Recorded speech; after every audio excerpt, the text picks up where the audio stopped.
देखिए, आज हम विलेन के बारे में बता रहे हैं आपको कि विलेन में भौतिक विलेन में रासायनिक यूनिट में समानता व्यक्त करने की विधियाँ। आपको नॉर्मलता, मोलरता और मोलरता तीनों में क्या अंतर होता है, कैसे आप याद रखेंगे, इसके बारे में पहले बताएंगे। पहले देखिए नॉर्मलता की परिभाषा बता रहे हैं। नॉर्मलता किसे कहा जाता है? देखिए, ये नॉर्मलता हो गया और क्या हो जाएगा, मोलरता। मोलरता, नॉर्मलता, मोलरता और मोलरता क्या हो जाएगा, मोलरता। मोलरता ये तीनों आपकी क्या हैं? जिसे कोई विलेन है तो विलेन में ये सांद्रता से मतलब होता है। ये विलेन में विलेय पदार्थ की कितनी मात्रा है। विलेन के दो घटक होते हैं, विलायक और विलेय। तो उसमें विलेय की जो मात्रा होगी वह विलेय की क्या बन जाती है, सांद्रता कहलाती है। विलेय की मात्रा जो होगी, किसी विलेन में विलेय की मात्रा क्या हो जाएगी, विलेन की क्या कहलाएगी, सांद्रता। क्या कहलाएगी, सांद्रता। तो इसका तात्पर्य ये आप नॉर्मलता है, मोलरता है और मोलरता है। इसमें हम सांद्रता को व्यक्त करने के लिए अर्थात विलेय पदार्थ की मात्रा का गणना करेंगे। किसकी गणना की जाएगी, विलेय पदार्थ की मात्रा की गणना की जाएगी। और तीनों में अन्य विधियों में गणना किया जाता है। अब देखिए, हम अगर नॉर्मलता लेते हैं तो नॉर्मलता को कैसे हम व्यक्त करते हैं। किसी विलेय में क्या हो जाएगा, किसी विलेय में किसी विलेय के 1 लीटर में, यदि आपका विलेय दोनों विलायक और विलेय मिलाकर 1 लीटर लिया जाएगा, क्योंकि आयतन निश्चित रखना पड़ेगा मुझे। किसी विलेय के 1 लीटर में 1 लीटर में किसी विलेय के 1 लीटर में 1 लीटर में किसी विलेय के 1 लीटर में विलीन माने घुला हुआ, विलीन विलय के तुल्यांकों की संख्या, किसकी संख्या हो जाएगी, तुल्यांकों की संख्या,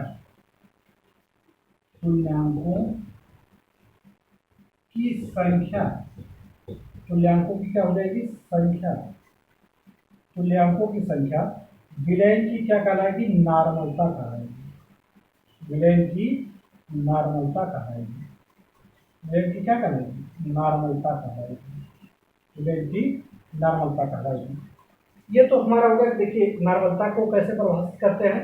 किसी विलेयन के 1 लीटर में, अब जैसे हम घोल जो लिए हैं या सॉल्यूशन लिए हैं वो 1 लीटर है। अब हमें कितना तुल्यांक विलेय पदार्थ उपस्थित है, वही विलेय की क्या कहलाएगी, नॉर्मलता कहलाएगी। अब मोलरता की परिभाषा देखिए हम क्या देते हैं। अब इसमें भी आयतन लीटर में लिया जाएगा। किसी विलेय के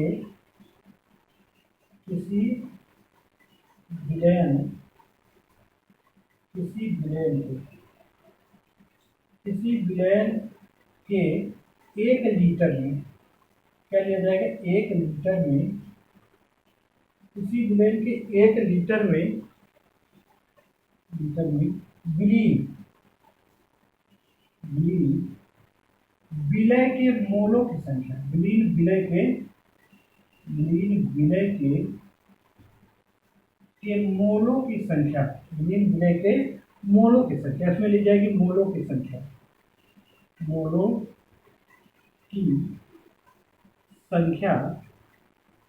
की संख्या विलेय की क्या कहलाती है, मोलरता कहलाती है। विलेय की क्या कहलाएगी, मोलरता कहलाएगी। विलेय की क्या कहलाएगी, मोलरता। देखिए, मोलरता को कैसे परिभाषित किया जाता है। 1 लीटर हमने विलेय लिया और जो पदार्थ घुला हुआ था उसकी संख्या हम लेंगे मोलों में, तो विलेय की क्या कहलाएगी, मोलरता कहलाएगी। अब मोलरता आ गया।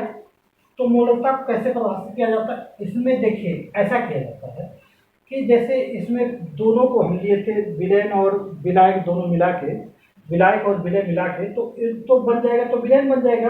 तो 1 लीटर दोनों में आयतन दिया गया है। और विलीन आपका अगर इसमें तुल्यांकों की संख्या से गणना किया जाएगा विलय की मात्रा, इसमें मोलों की संख्या में गणना की जाएगी विलय की मात्रा। लेकिन मोलरता में क्या होता है, 1 किलोग्राम इसमें विलायक लिया जाएगा। क्या लिया जाएगा, 1 किलोग्राम विलायक, यानी जैसे जल है तो जल 1 किलोग्राम ले लिया जाएगा। अब हमें जितना चीनी हम घोले होंगे उसकी संख्या मोलों में गणना कर लेंगे। तो जो मात्रा हमारा विलय की निकलेगा, विलय का, उसे हम गणना किसमें कर रहे हैं, मोलरता में कर रहे हैं। तो 1 किलोग्राम विलायक, 1 किलोग्राम क्या हो जाएगा, विलायक, 1 किलोग्राम, 1 किलोग्राम विलायक, 1 किलोग्राम क्या हो जाएगा, विलायक। तो 1 किलोग्राम विलायक में विलीन विलय के विलीन विलय के मोलों की संख्या, विलीन विलय के मोलों की संख्या, मोलों की संख्या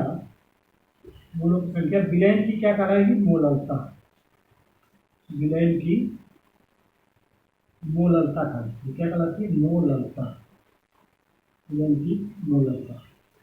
देखिए मोलरता कहलाती है। अब तीनों को कैसे परिभाषित किया जाता है, हम इसके बारे में आपको लिखे हैं। तो तीनों में अंतर क्या है, देखिए।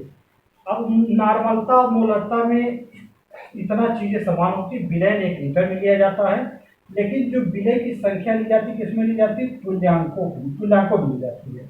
इसमें किसमें ली जाती है, विलय की संख्या किसमें ली जाती है, विलय की संख्या को मोल में लिया जाता है। किसमें लिया जाता है, मोल में। और इसमें देखिए किसमें लिया गया, तुल्यांकों की संख्या ली गई है। क्या लिया गया है, तुल्यांकों की संख्या ली गई है।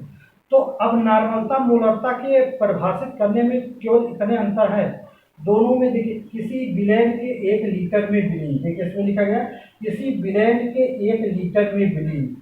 तो विलीन विलय के, तो यहाँ विलय आपका देखिए विलय के क्या लिया गया है, देखिए इसमें आपका क्या लिया गया नॉर्मलता में, देखिए ये भी समान, किसी विलयन के 1 लीटर में विलीन विलय के, देखिए विलय के तुल्यांकों की संख्या इसमें ली गई है। इसमें क्या लिया गया, तुल्यांकों की संख्या। और आपका मोलरता में किसको लिया गया, मोलों की संख्या। इतना आपका डिफरेंस होता है परिभाषित करने में, और उसी का आधार पर सूत्र भी बदल जाता है।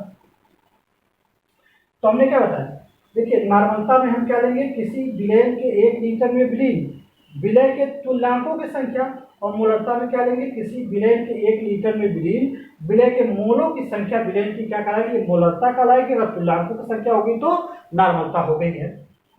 अब मोलरता क्या होता है, अब मोलरता में हम आपका विलयन नहीं लेते हैं।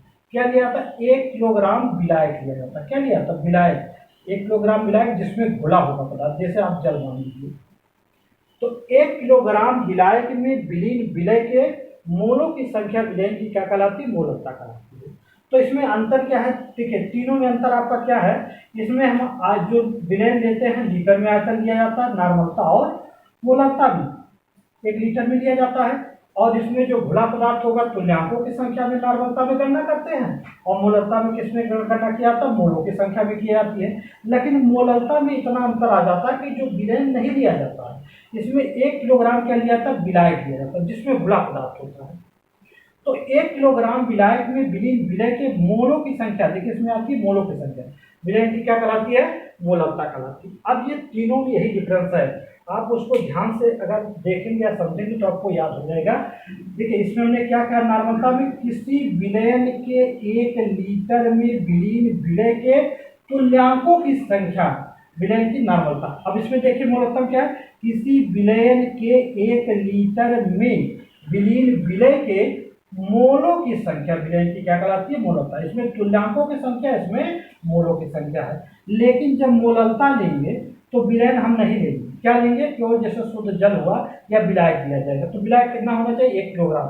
तो 1 किलोग्राम विलायक में विलीन विलय के मोलों की संख्या विलयन की मोलरता कहलाती है। अब ये तीनों में इतना डिफरेंस होता है। अब इस तीनों के सूत्र के बारे में हम बता रहे हैं और एक एक सवाल भी हल कर रहे हैं।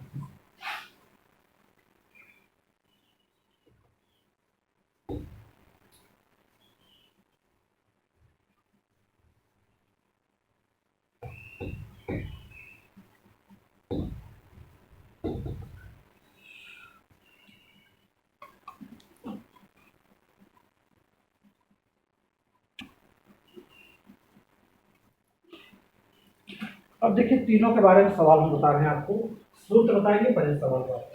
अब नॉर्मलता का सूत्र क्या होता है, देखिए हमने क्या लिया था, विलय की संख्या किसमें ली गई थी, तुल्यांकों में। विलय पदार्थ की मात्रा किसमें ली जाएगी, तुल्यांकों में ली जाएगी। विलय पदार्थ की मात्रा या कहेंगे तुल्यांकों की संख्या, तुल्यांकों की संख्या, तुल्यांकों की संख्या बटे आयतन किसमें लिया जाएगा, लीटर में। विलयन का आयतन क्या हो जाएगा, लीटर में। विलयन का आयतन क्या हो जाएगा, लीटर में। विलयन का आयतन किसमें लिया जाएगा, लीटर में। विलयन का आयतन किसमें लिया जाएगा, लीटर में। अब तुल्यांकों की संख्या के लिए सूत्र क्या बनता है, विलय का भार हो जाएगा, क्या हो जाएगा, विलय का भार, विलय का भार बटे विलय का क्या हो जाएगा, तुल्यांकी भार। विलय का क्या हो जाएगा, विलय का तुल्यांकी भार हो जाएगा। विलय का तुल्यांकी भार बटे विलयन का आयतन क्या हो जाएगा, लीटर में। विलयन का आयतन लीटर में। अब इसमें देखिए तुल्यांकी भार निकालने के लिए आपका तीन तरह से निकाला जाएगा। अगर अम्ल लिया गया, जैसे मान लिया हमने अम्ल ले लिया, तो अम्ल हमने लिया HCl, क्षार लिया गया कैल्शियम हाइड्रोक्साइड, और लवण लिया गया Na2CO3।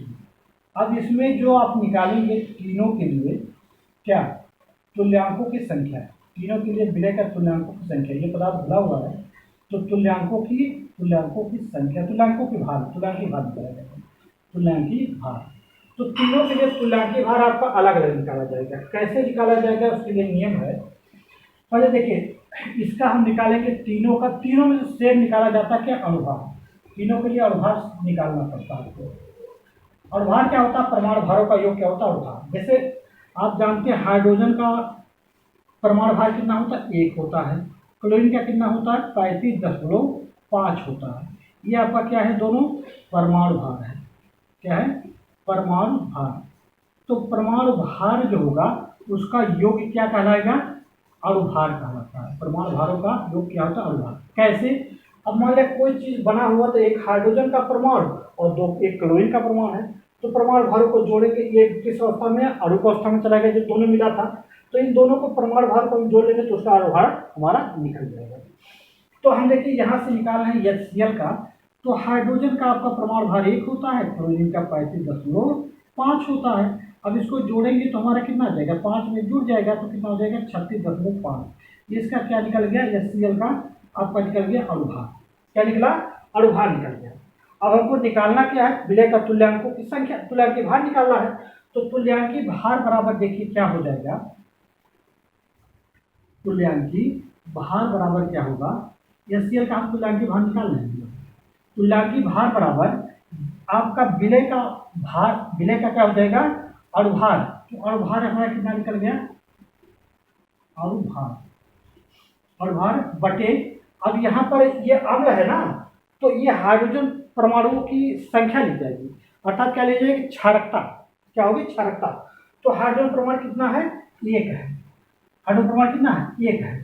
तो अब इसके अणुभार में हम 1 से भाग देंगे, 36.5 में 1 से क्या करेंगे, भाग। इसे कहा जाता है क्षारकता। क्या होती है, क्षारकता। अम्ल के लिए क्षारकता अर्थात हाइड्रोजन परमाणु की संख्या। तो हाइड्रोजन परमाणु की संख्या 1 थी, 1 से भाग देंगे तो इसका क्या निकल जाएगा, 36.5 आपका क्या आ जाएगा, इसका तुल्यांकी भार आ जाएगा। ये तो हम अम्ल के लिए करना का, कोई भी अम्ल हो। अगर H2SO4 होता है, ये भी अम्ल होता है, तो इसमें हाइड्रोजन परमाणु की संख्या कितना है, 2 है। अब तुल्यांकी भार निकालेंगे, 98 आएगा इसका, 2 से भाग देंगे तो आपका तुल्यांकों की संख्या निकल जाएगी, तुल्यांकी भार निकल जाएगा। कितना हो जाएगा, 49 हो जाएगा। तो अब इस ढंग से हम अम्ल की गणना करते हैं क्योंकि उसकी अणुभार बटे क्षारकता ली जाती है। तो क्षारकता बने हाइड्रोजन परमाणु की संख्या हो जाती है। ये तो तुल्यांकी भार निकालने के लिए अम्ल का था। अब आप चले आइए किस पर, क्षार पर। तो क्षार में अब देखिए हमने यहाँ क्या लिया, कैल्शियम हाइड्रोक्साइड।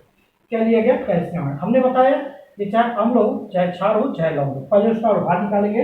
यदि परमाणु भारों का योग अणुभार कराएंगे, परमाणु से बना तो परमाणु भारों का योग भी अणुभार हो जाएगा। क्योंकि परमाणु से मिलकर अणु बना है, आणविक अवस्था में गया है, तो परमाणु भारों का योग भी क्या हो जाएगा, अणुभार हो जाएगा। तो हम यहाँ कैल्शियम हाइड्रोक्साइड CaOH का होल ट्वाइस। अब इसका हम क्या निकालना है, अणुभार।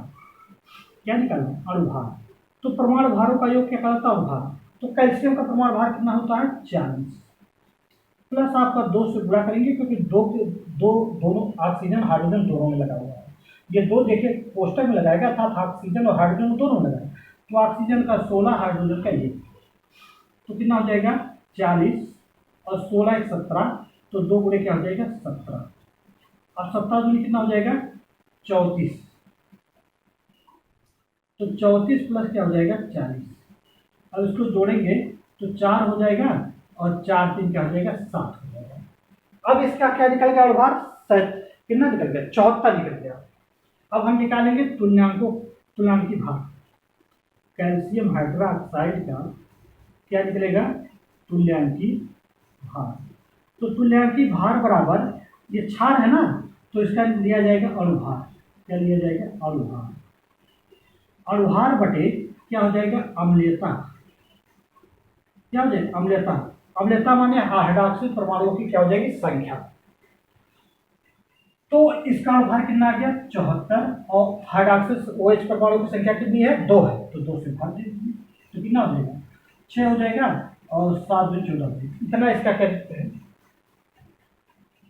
2 3 6 हो जाएगा, और 2 7 37। इसका क्या निकल गया, कैल्शियम हाइड्रोक्साइड अर्थात क्षार का तुल्यांकी भार निकल गया।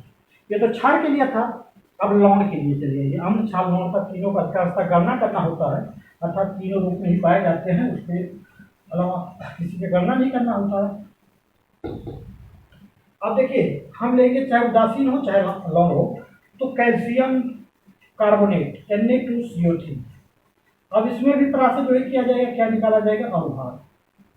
अणुभार तीनों के लिए निकालना पड़ेगा। अणुभार निकाल लीजिए, 2 गुणे 23 प्लस कार्बन 12 प्लस 3 गुणे 16। अब इसका अणुभार निकलेगा, तो देखिए 2 3 6 हो गया, 2 दूनी 4 हो गया, 12 और 16 18 हो जाएगा, 3 1 क्या हो जाएगा 4, 48 हो गया।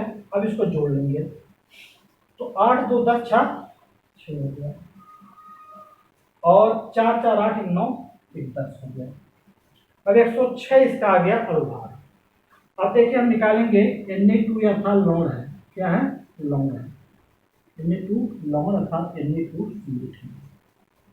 इसका क्या निकालेंगे, तुल्यांकी भार निकालेंगे। ये तुल्यांकी भार बराबर क्या हो जाएगा, अणुभार बटे, अब एक परमाणु का चाहे सोडियम के आयनों की संख्या लेते हैं और चाहे उसमें किसका लिया जाएगा, कार्बोनेट की, क्योंकि यह टूटेगा तो Na पर आपका देखिए 2 परमाणु है, तो अर्थात +2 हो जाएगा, और कार्बोनेट पर कितना हो जाएगा, -2 होगा करता है।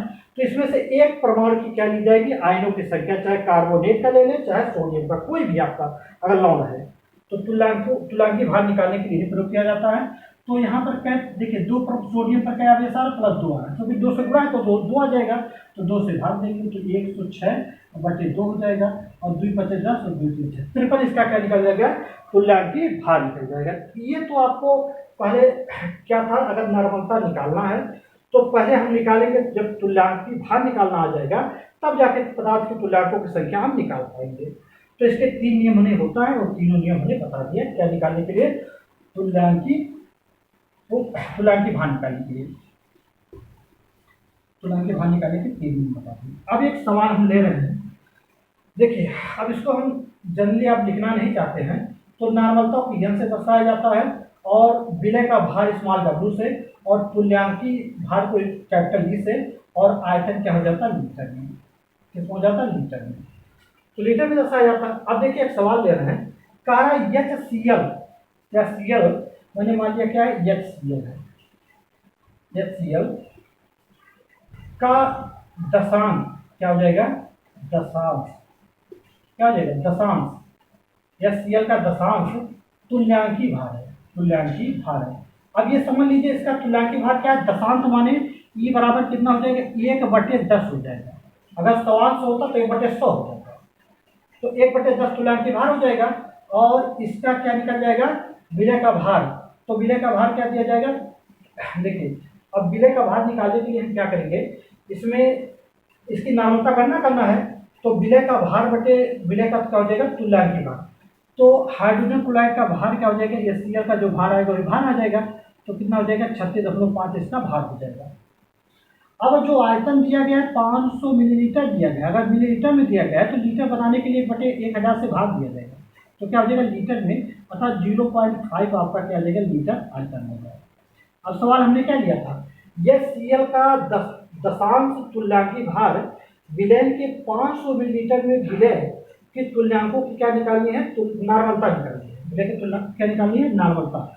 अब इतना मान हमारा दिया गया है, अब इस सूत्र का प्रयोग करेंगे तो क्या निकल जाएगा, n बराबर भार के स्थान पे क्या लिखा जाएगा, W का स्थान कितना गया, 56.5, क्या निकला गया, 56.5। नहीं, ये Cl का तुल्यांक दोनों दिया गया है, एक और भार निकालेंगे। तो यहाँ पर देखिए क्या हो जाएगा, ये जो दिया गया E/W दिया गया है, क्योंकि दिया गया तुल्यांकों का क्या दिया है, भार दिया ना, तो E/W दिया गया है। तो यहाँ पर देखेंगे हम W क्या है, E दिया गया है, तो 1/10 हो जाएगा। अब इसके स्थान पर देखिए सूत्र में हम क्या लिखे हैं, E/W/E बटे आयतन क्या हो जाएगा, लीटर में। तो यहाँ पर हम लिखेंगे 1/10 बटे आयतन कितना आ गया, 0.5। अब 10 हमारा नीचे चला आएगा, तो 0.5 गुणे 10 से गुणा कर देंगे तो कितना हो जाएगा, 1/5। तो नामता कितनी आ जाएगी, 0.2 आ जाएगी, 2/10 हो जाएगा, 0.2 आ जाएगा। तो इसका मात्रक क्या बनेगा, तुल्यांकों की ग्राम तुल्यांक क्या हो जाएगा, ग्राम तुल्यांक बटे क्या हो जाएगा, आयतन लीटर में। ये हमारा सवाल था। अब एक सवाल और बता रहे हैं आपको,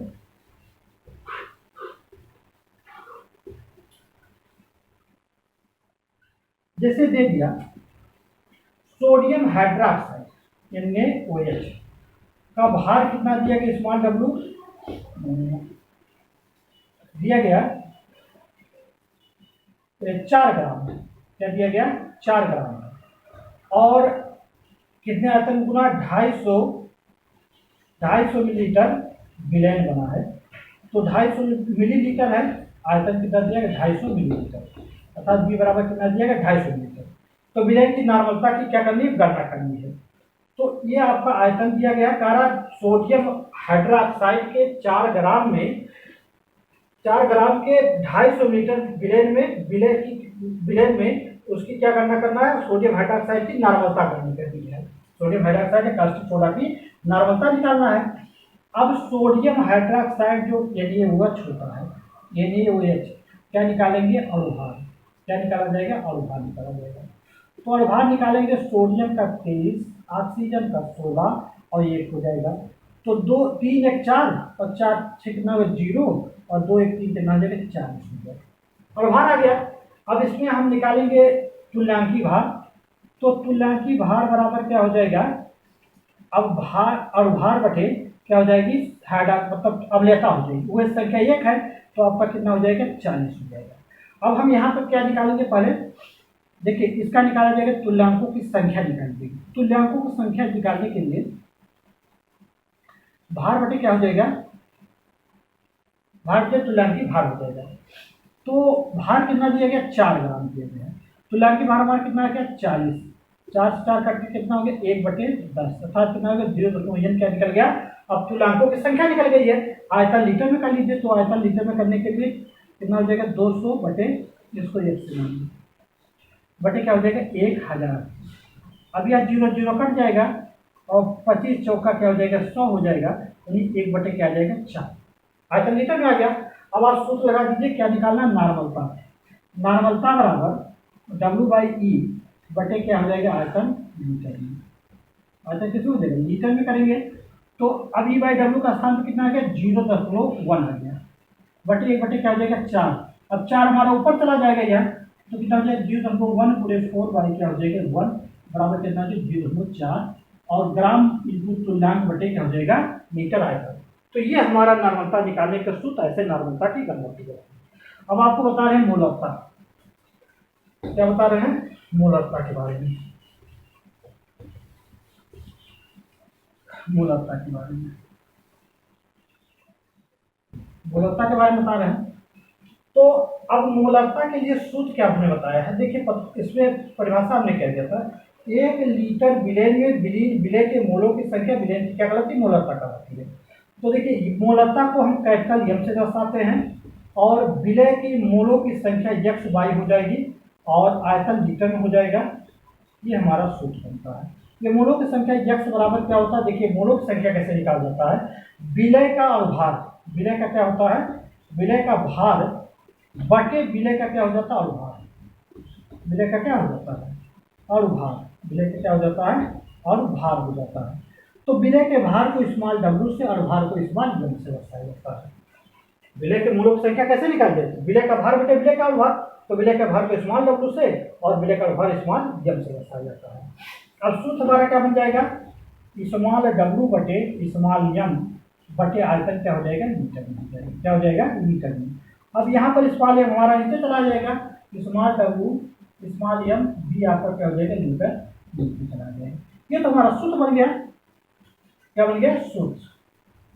अब देखिए एक सवाल को आपको बता रहे हैं, जैसे मान लिया कारा 5.585 ग्राम सोडियम क्लोराइड को 250 मिली जल में घोला गया, तो विलय की मूलकता ज्ञात करना है। तो अब ये पदार्थ किसका, विलय की मात्रा है, सोडियम क्लोराइड के विलय की क्या हो जाएगी मात्रा, डब्ल्यू का मान हो जाएगा, ये अनुभार है स्मॉल m, तो सोडियम क्लोराइड मानी NaCl, NaCl का क्या निकाला जाएगा अनुभार, क्या निकलेगा अनुभार। तो अनुभार बराबर सोडियम कितना होता है 23 और क्लोरीन कितना होता है 35.5, तो यहाँ पर 5 हो जाएगा, 5 3 क्या हो जाएगा 8 हो जाएगा और क्या हो जाएगा 5 हो जाएगा, ये हमारा क्या निकल जाएगा अनुभार निकल जाएगा।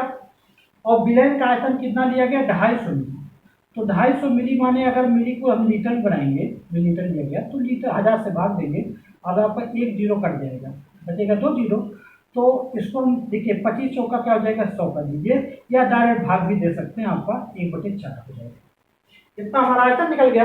अब मोलकता हम निकाल रहे हैं, कैपिटल M बराबर, और देखिए मोलों की संख्या कितनी हम निकाल सकते हैं, मोलों की संख्या भी तो निकाले नहीं, तो मोलों की संख्या चाहे निकालिए चाहे सूत्र में रख के आप लगा दीजिए, हाँ सूत्र में रख के लगा दीजिए, आप निकाल दे सकते हैं। चलिए हम निकाल रहे हैं मोलों की संख्या x बराबर इसको माना जाता है भार बटे क्या हो जाएगा अनुभार। तो भार हमारा कितना आ गया है, तो देखिए भार हमारा दिया गया 5.85 भार दिया गया और भार कितना दिया 58.5 दिया गया। तो अब ये 2 अंक के बाद 10 किलो है, ये 1 अंक के बाद 10 किलो आपको हटाने के लिए ऊपर नीचे आप क्या करेंगे 100 से गुणा करेंगे, क्या हो जाएगा 100 से गुणा हो जाएगा, तो यहाँ कितना बच जाएगा ये हो जाएगा, ये हमारा कट जाएगा, कितना बचेगा 1/10, तो 1/10 हमारा क्या आ गया मोलों की संख्या निकलेगी। तो मोलों की संख्या के स्थान पे हम क्या लिखेंगे 1/W बाई स्मॉल m के स्थान पे small w by small m पे 1/10 लिखेंगे। आयतन हमारा निकल गया 1.4 निकल आया, 1/4 निकल गया है। अब क्या होगा 10 हमारा नीचे आएगा 4 हमारा ऊपर जाएगा, तो 4 नीचे आएगा 10 ऊपर जाएगा, कितना हो जाएगा 10 के भाग देंगे 0.4, इसका आयतन की मात्रा का हो जाएगा मोल बटे क्या हो जाएगा लीटर। ये मूलकता निकालने के लिए नियम होता है, मूलकता इसी तरह से हल किया जाता है सवाल को। अब मूलकता पर चले आइए, मूलकता पर चले आइए,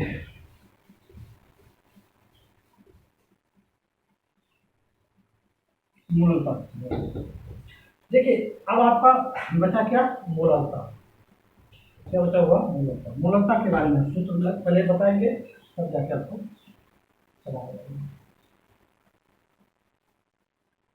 मूलकता तो देखिए मूलकता बराबर होता क्या है, हमने बताया कि 1 किलोग्राम विलायक में विलीन विलय के मोलों की संख्या विलय की क्या करती है मूलकता करती है। तो विलय की मूलकता बराबर क्या हो जाएगा, देखिए विलय की मोलों की संख्या x बटे विलय का भार आपका अगर ग्राम में है तो अगर ग्राम में लेंगे तो 1/1000 किया जाएगा, तो ये आपका किलोग्राम में आएगा। तो अर्थात ये 1000 हमारा ऊपर चल जाएगा, पूरे क्या हो जाएगा 100, 1000 बटे विलय का भार हो जाएगा इसमें ग्राम में, ये कंडीशन बन जाएगा।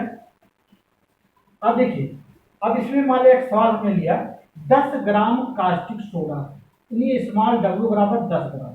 कास्टिक सोडा माने NaOH का इस्तेमाल ये हम निकाल चुके हैं, कितना हो जाएगा 40। तो हम ये मोलों की संख्या पहले यहाँ निकालनी है। यक्स बराबर क्या हो जाएगा W/m, तो 10 बटे क्या हो जाएगा 40। अब 0 0 कटा, आपका हो गया 1/4, मोलों की संख्या निकल गया। और क्या करा, 500 ग्राम में जल में घोला गया, तो ग्राम में आपका सूत्र में रखा गया, रख दीजिए, फट से आपका आंसर आ जाएगा। तो इसको स्मॉल m से दर्शाया जाता है, स्मॉल m X/W और गुणे 1000, क्योंकि इसका विलायक का भाग लिया जाता है किलोग्राम में, लेकिन यहाँ लिया गया ग्राम में। तो अब x के स्थान पे क्या लिखेंगे 1/4 बटे आपका कितना हो जाएगा 500 और गुणे क्या हो जाएगा 1000, जो कि दिया गया रकम, आयतन दिया गया 500 मिलीलीटर। हाँ, ये किलोग्राम में हो जाएगा, विलय का भार ग्राम में है। तो अब ये आप क्या करेंगे, अब ये हमारा 4 नीचे चला आएगा, 4 गुणे 500 गुणे कितना हो जाएगा 1000। तो अब ये देखिए 2 0 0 से कटा, और 5 दूनी 10 और 2 दूनी 4, यानी 1/2। अब 2 से भाग जब 0 करना है जी 5, तो इसका मात्रक क्या हो जाएगा मोल बटे किलोग्राम, क्या हो जाएगा मोल बटे किलोग्राम हो जाएगा। ये तो हमारा मोलरता, नॉर्मलता और मोलरता का सूत्र था, जो सवाल को लगाने के लिए और फार्मूला में क्या अंतर होता, कैसे होता, पूरा हमने बताया है। अब इसके अगले वीडियो को भी लोड करेंगे, कुछ इसमें और है।